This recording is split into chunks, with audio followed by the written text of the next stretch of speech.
Oke, oke. Saya terakhir ke Mas Agung. Mas Agung, bagaimana melihat nantinya jika memang ini akan diambil hak prerogatif presiden? Apakah perlu evaluasi bersama partai pendukung ataupun kabinetnya, ataukah langsung saja memutuskan itu? Ya otomatis ya, kalau soal teknis taktis Pak Prabowo paling paham, istilahnya kita tidak akan mengajari ikan berenang lah semacam. Tapi yang jelas begini Mas, ini kan koalisi di parlemen sudah kondusif, ya sudah aman nyaman lah. Gitu. Tinggal koalisi bersama rakyat nih, yang belum terkondisikan karena beragam macam peristiwa viral tadi. Nah, saya lihat concern Pak Prabowo di sini nih. Walaupun tadi nggak bisa dipungkiri ada publiknya, ada elitnya juga yang harus dirangkul, yang harus diakomodasi, tapi tone ini akan berkurang.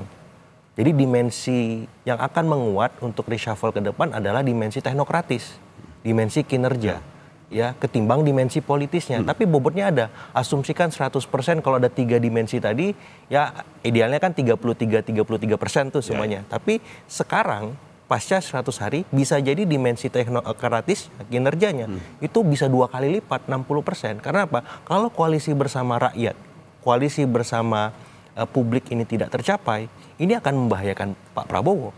Karena di seberang sana ada presidential threshold yang sudah dihapus 20%. Lawan-lawan Pak Prabowo di 2029 itu sudah mengintip sampai hari ini.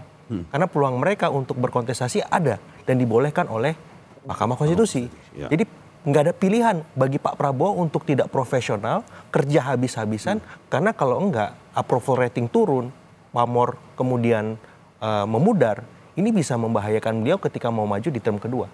Jadi pilihannya tiada kata lain ya harus berkoalisi bersama rakyat, dan ketika ada pertimbangan-pertimbangan lain, jadinya itu mengikuti pertimbangan teknokratis tersebut, seperti itu. Ini tapi kalau kita melihat sejarahnya, memang kalau diambil saat ini, Presiden Prabowo menjadi yang tercepat karena Presiden Jokowi saja periode pertama 10 bulan setelah dia menjabat baru reshuffle.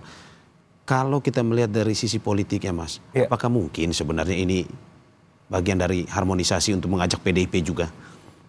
Ada kemungkinan ke arah sana, tapi selagi nasi gorengnya belum dimasak, maka kemungkinan itu kecil Mas. Tapi kan udah kirim minyak kan katanya. Iya, minyak urut, kemudian ada bunga yang diterima. Tapi nasi goreng itu adalah puncaknya. Puncaknya. Jadi kalau belum dimasak, kita lihat dulu yang pasti-pasti seperti itu. Oke.